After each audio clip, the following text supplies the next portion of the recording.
My dear students, now we have to see about apomixis.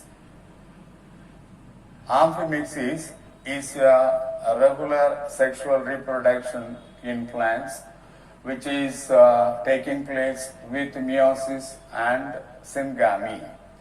But apomixis is a type of reproduction taking place without meiosis and syngamy. The apomixis was introduced by Winker in 1908. P. Maheshwari classified the apomixis into recurrent apomixis and non-recurrent apomixis.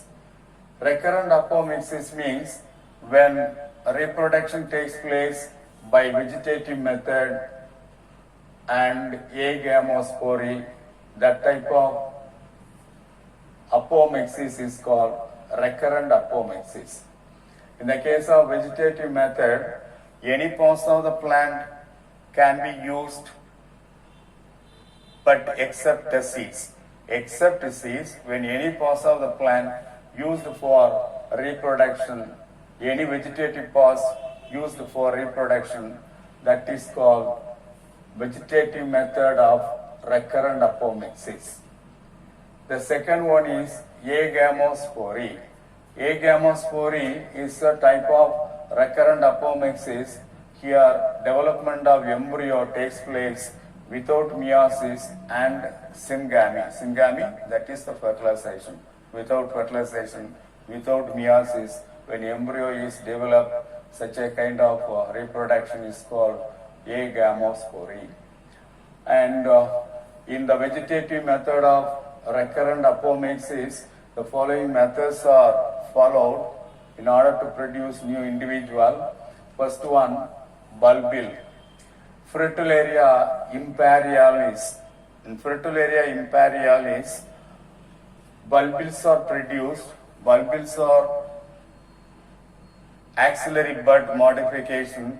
When the axillary bud is modified into stout spherical shaped structure which contain plenty of food material, and that is the bulbil. After maturation, the bulbil fall away from the parent plant and grow into a new plant. Such a structure is called bulbil, can be seen in Fritillaria imperialis. Second one, bulbs.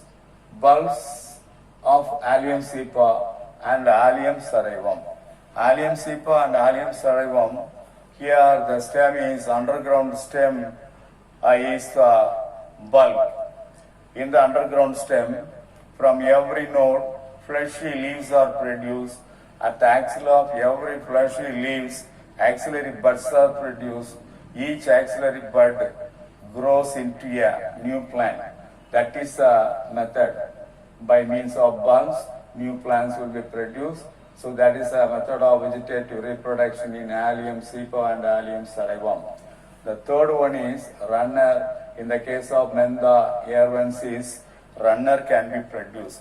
Runner is a lateral branch which is produced from the axillary bud that grow on the soil surface, and it is thin and long. At every node of the runner, new plants will be produced. Wherever it goes, it produces new plant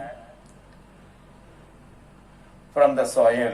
It produces roots below the soil, and above the soil produce new shoot.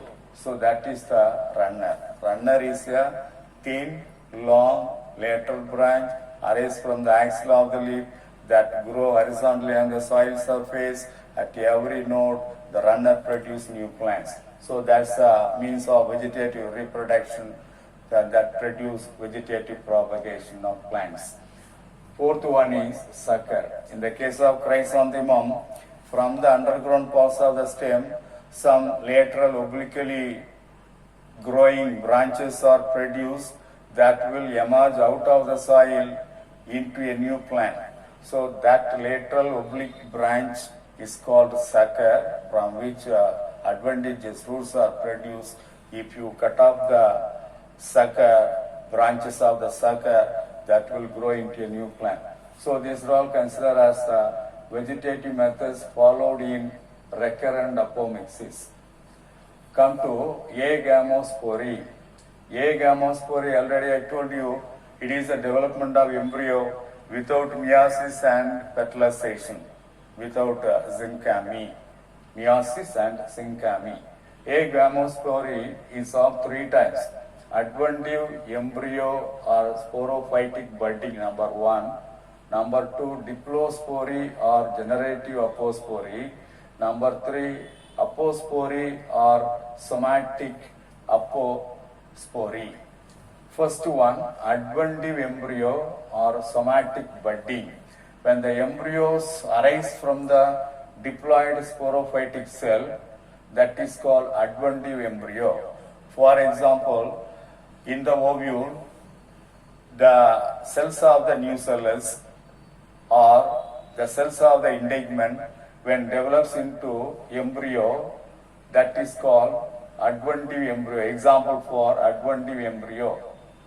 For example, in the case of citrus in Mangifera, either nucellus or integumental cells of the ovule directly develops into embryo, that is called adventive embryo or sporophytic embryo. Second one, diplospory or generative apospory. When diploid embryo sac formed from the megaspore mother cell without regular meiosis, that is called diplospory. Here, diploid embryo sac is formed from the megaspore mother cell without regular meiosis. That is taking place in Eupatorium yerba. Two examples given. One is Eupatorium, another one is yerba. From this plant, diploid embryo sac is formed from megaspore mother cell without regular meiosis. The third one is apospory or somatic apospory. When the nucellus gives rise to diploid embryo sac, nucellus of the ovule, when directly gives rise to the diploid embryo sac, that is called apospory or somatic apospory. In the case of Hieracium and Porcinium, apospory or somatic apospory can be seen. Next, these are all considered as a recurrent apomixis, and this is the non-recurrent apomixis. The next one, non-recurrent apomixis, according to P. Maheshwari. The haploid embryo sac, when the haploid embryo sac after meiosis develops into embryo without fertilization, that is considered as the non-recurrent apomixis. When the embryo sac, haploid embryo sac, after completion of meiosis develops into embryo without fertilization. Here meiosis will take place, but fertilization will not take place.